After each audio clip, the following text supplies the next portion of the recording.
Listen to the heartbeat. Chevy is called the heartbeat of America for a reason. With SUVs made to move with your rhythm. The versatile Equinox tackles your entire day. The spacious Traverse fits your crew and your whole weekend. And Trax brings style with value you can count on. All infused with tech that has your back, so your drive always hits the right chord. Chevrolet. Together, let's drive. When you need to build up your team to handle the growing chaos at work, use Indeed Sponsored Jobs. It gives your job post the boost it needs to be seen and helps reach people with the right skills, certifications, and more. Spend less time searching and more time actually interviewing candidates who check all your boxes. Listeners of this show will get a $75 sponsored job credit at Indeed.com/podcast. That's Indeed.com/podcast. Terms and conditions apply. Need a hiring hero? This is a job for Indeed Sponsored Jobs. You know, the king is his dad. Why can't he just turn up at his dad's doorstep and his dad's going to welcome him in? I mean, if I were to leave this room right now, go get a train up north and turn up at my parents' doorstep without telling them, they're not going to say, well, you never told us in advance. Don't come in. My father would probably say, what the hell are you doing? Pod save the king. Hello and welcome to another episode of Pod Save the King. It has been a busy week in royal land. We've seen members of the royal family out in force. One may wonder if they're using it as a distraction technique to get across their message and sort of move away from another circus that has rolled into town. And of course, we are talking about Prince Harry's visit to the UK. Will he, won't he, will they, won't they? I mean, it's all been going off. So I am your host, as ever, Russell Myers, royal editor of the Daily Mirror, and I'm joined as ever by Jennifer Newton.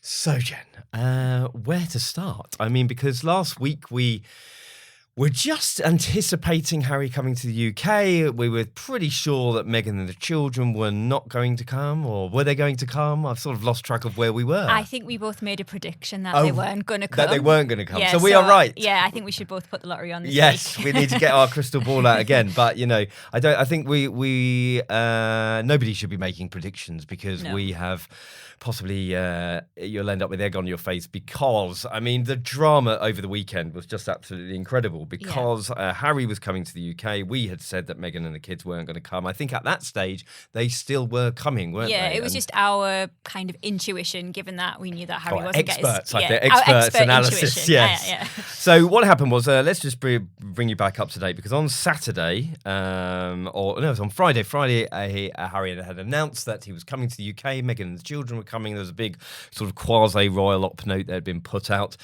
Then, about 24 hours later, he had to do a reverse ferret because he'd received notice from the Home Office that he wasn't going to get this taxpayer-funded security that he wanted. Now, on Monday, he was due to come in after he's then trying to make everything work, and Meghan and the children weren't coming. They've been on holiday in Portugal, we believe.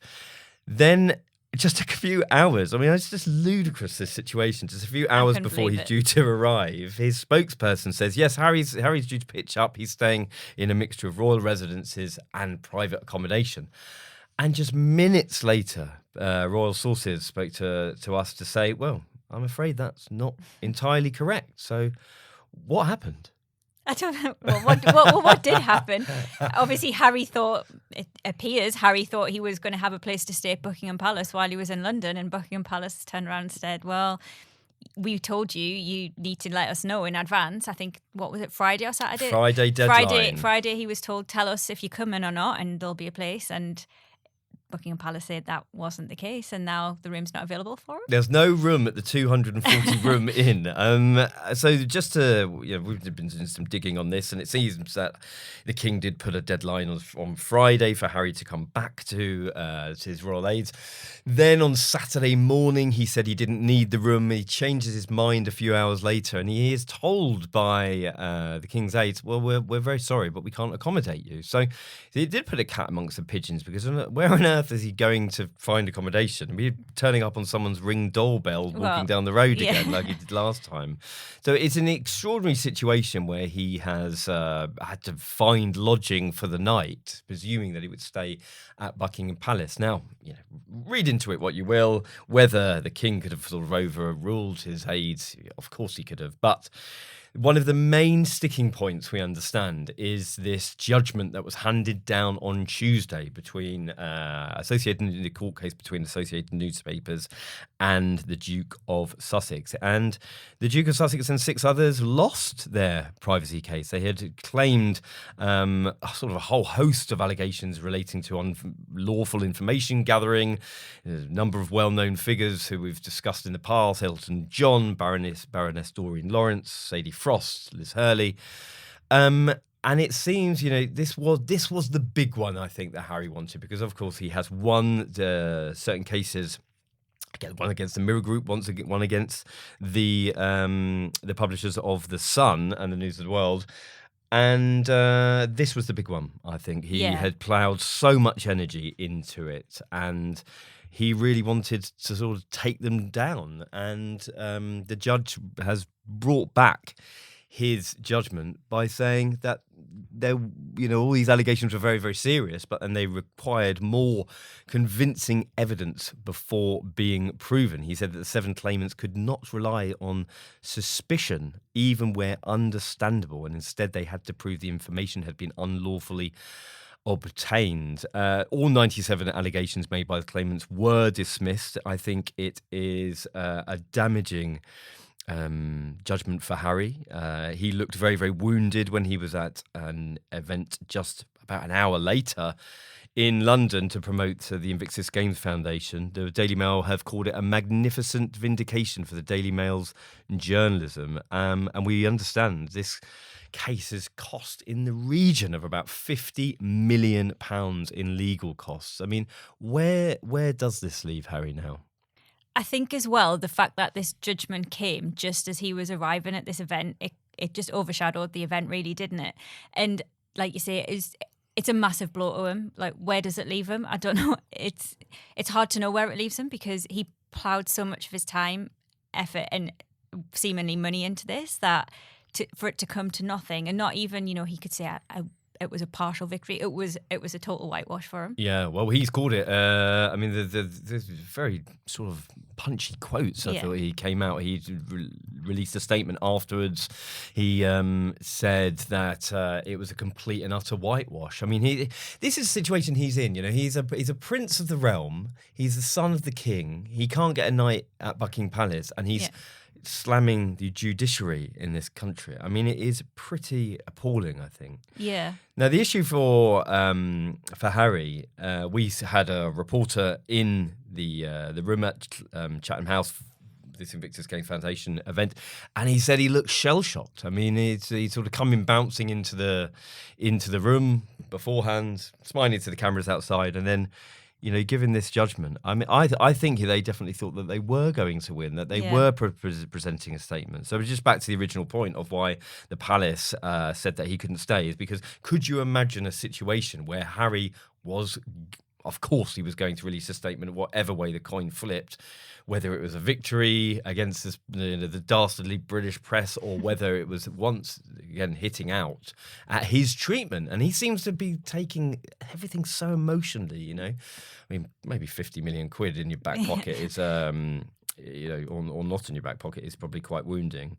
But I think, where does this leave him? Because he surely does need to take stock of his whole behaviour, and what does he want for the future? If he wants meetings, reconciliation from his family, face to face with his children, and getting the king to meet his grandchildren, then he's got to change tact. He's got to try and forge a new path for himself. I think, yes, he does. But, there are a lot of people that will look at this situation and think, the king is his dad. Why can't he just turn up at his dad's doorstep and his dad's going to welcome him in? I mean, if I were to leave this room right now, go get a train up north and turn up on my parents' doorstep without telling them, they're not going to say, well, you never told us in advance, don't come in. my father would probably say, what the hell are you doing? Well, my parents probably would as well. They'd just go, what okay, do you want? It's fine.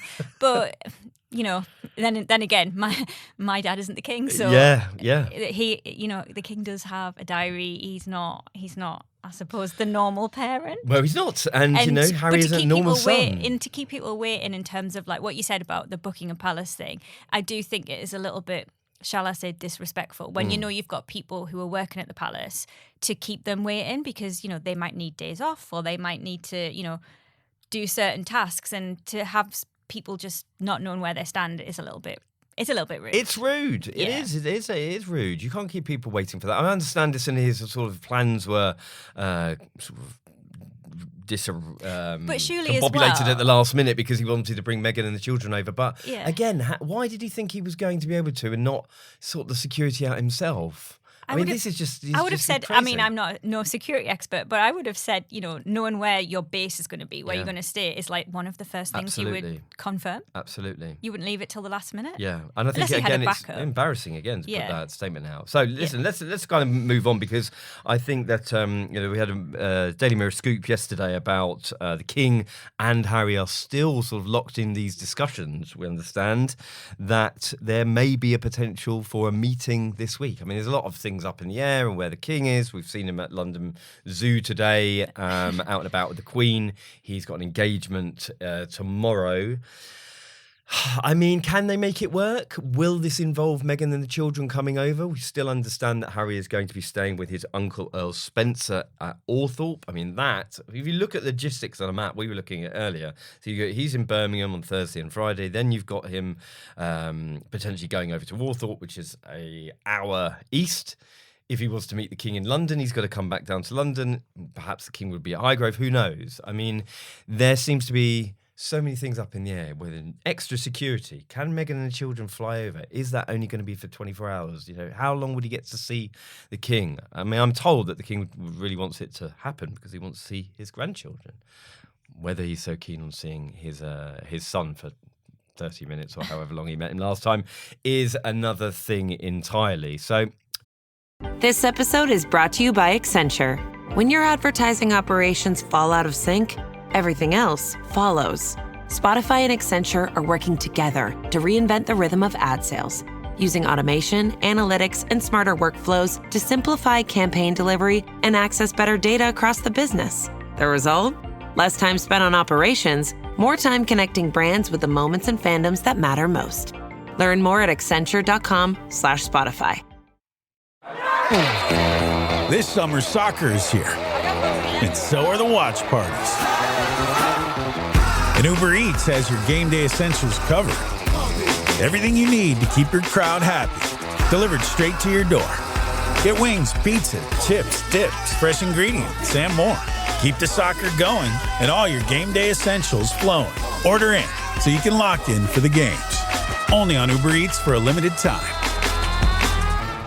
what do we have to look forward to? We've seen Harry at Children's Hospital in Birmingham today. Yeah. He looks very relaxed. I mean, Yeah. he's probably looking forward to the big event on Friday afternoon where Meghan was going to be there. It was going to be her big, I was going to say homecoming. It wasn't her home Return. Return. Comeback. Yeah, comeback. Would it have been a comeback? I think so. It's probably a friendly crowd at Invictus. Definitely. I don't, yeah. nobody's going to be booing. at No. Invictus. But Yeah.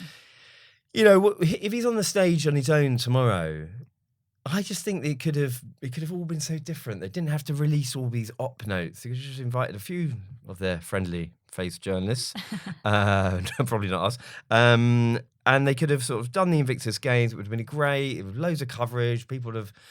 Obviously, the court case coming back is an unfortunate coincidence for him. I mean, it literally is just a coincidence. But it has dominated the news agenda. I mean, I think that if Meghan and the children do come over, I don't think she'll go to the Invictus Games event on Friday. I think they would just do that to try and shoehorn a meeting in with the King. And of course, Harry may decide to take his children to Orthorpe, where his mother's final resting place.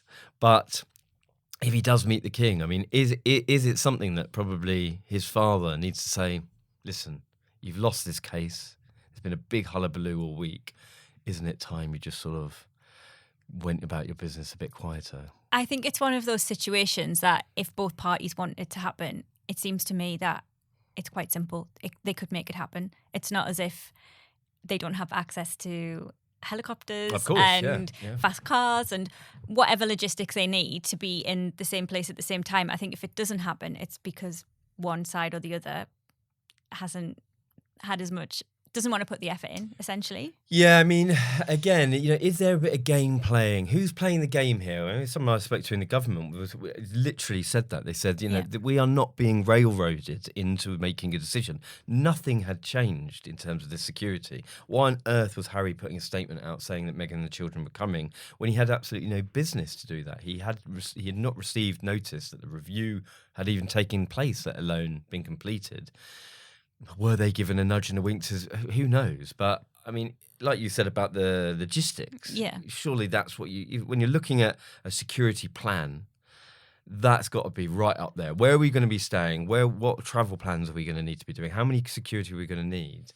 And I think the government felt railroaded into it, and maybe that's what was happening at Buckingham Palace. Was he announcing, well, I'm going to announce that I'm staying there, and there's no way that they will come back and say, no, you're not.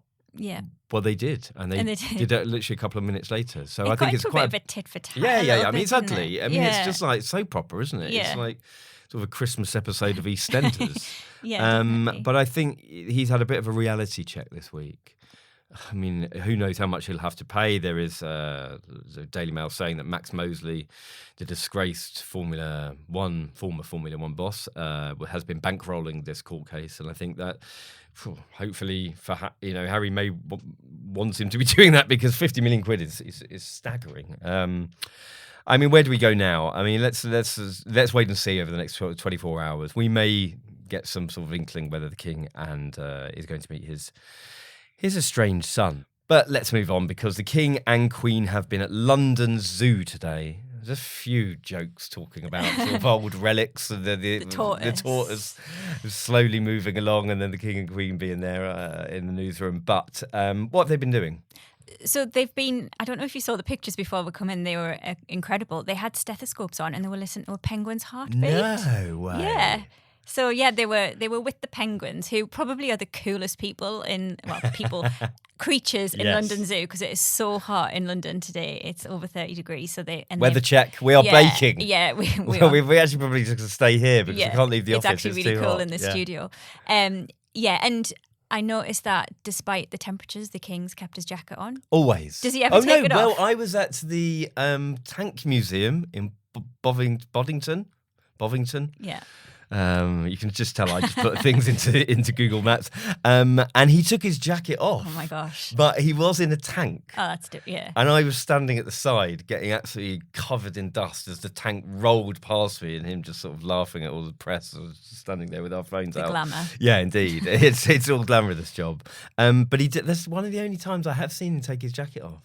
That is I proper mean, it's British. 35 degrees in London. Did you see the pictures the other week where he had that guy holding? Is it the master holding the fan? Tony Burt, holding the fan Johnson in front Burt. of his Imagine that. face. Yeah, we're back to the Middle Ages of you need a fan man. Yeah. I'm just looking at some of these pictures. Look absolutely fantastic. King and Queen got to give the penguins a health check, fed a giant tortoise a foliage-filled birthday cake, and even had the chance to paint a snail on a visit to the world-famous London Zoo today. I mean, the King remarked, "I've done many things before, but I don't think I've ever done this." Of course, this is interesting. The visit was the King's first as patron of the Zoological Society London, which is, the rather lengthy phrase for London Zoo. And there have been a monarch as the patron of the zoo since 1828. Yeah, it's incredible. Yeah, I mean, I can't believe it's been going that long. And that's got 200, not even 100 years, 200 years. Yeah. So yeah, I mean, it looks great. I mean, coming back to what we've seen the royals. I mean, what have we seen? We've seen the King in a tank, which has made some great pictures because of especially the war on the day son. where it was said Harry wasn't coming to Buckingham Palace. Brilliant. The King rolling around in a tank. Yeah, Yeah. they keep very happy with himself. And then we've seen the Princess of Wales at the Evelina Children's Hospital. Some fantastic work being done by all staff there. It's one of her patronages. She was talking to some very, very poorly children, but also highlighting the work not only being done at the hospital, but a new ward that has been opened, which is going to be taking more children to the world leading centre. Then we saw Camilla at Wimbledon this week. We've seen the King and Queen out and about at London Zoo today. I mean, it's been jam-packed. And Prince William at the beach. He's been in Hastings today, sort of visiting the communities and businesses on the south coast. I mean, do you think this is a coordinated attack, plot? I mean, there's only one story in town, and that's Harry, coming out, and that has exploded. But I don't think the palaces speak to each other like that. Right, let's all get out this week. But they're probably made individual decisions. Yeah, definitely. And it's coming to that time of year, isn't it? It's good weather outside. They can get out and really do these engagements, and it looks great. It makes for great photos, doesn't it? Having them all outside and in places like Wimbledon or the South Coast. Zoo, the South Coast. Beautiful. Exactly. So it's just the time of year, I think, that all these engagements come thick and fast. But yeah, we're not cynics. No, maybe you are. Yeah, I think I'll be more optimistic. Yeah, no, I think that I think it's probably an advantage to get out there, be doing the job, be with the people, hug a baby, pat a dog, have an ice cream. Feed a tortoise. Yeah. It's sounds right like a great life. Yeah, it's not a bad job, is it, really? But I think that we're going to be obviously seeing more of the royals out and about this weekend, because no doubt we will see the Princess of Wales at the Wimbledon Championships finals. It's the women's final on Saturday and the men's final on Sunday. We would expect to see Catherine there, wouldn't we? I think so. I mean, she's pretty much been every year, and she's the one that gives out the trophies now, isn't she? I suppose so. Men's semis, because we've got a Brit in the semis. We've got a Brit, yeah, and he's a wild card. Yeah, Arthur Ferry. So we will be cheering him on from afar. No doubt, I think that the Princess of Wales will probably want to go to that, so we might even see her there tomorrow. Yeah, possibly on Friday. So there's lots of been sort of happening. What does Harry do now? I suppose we're going to have to wait and see. He is at the big Invictus Games event on Friday, and then we'll see if he does have that meeting with the King. So we'll be bringing you all these updates next week, of course. Will there be a meeting between the Duke and Duchess of Sussex and their family and the King? Will we have a British Wimbledon champion? Will we have all burnt to a crisp out in the sunshine this weekend with another heat wave? So do follow us on social media. I'm at Russell J. Myers and Jennifer is at Jennifer Newton1. And of course, follow us on Mirror Online for all the royal family updates. Until next time. Pod save the King!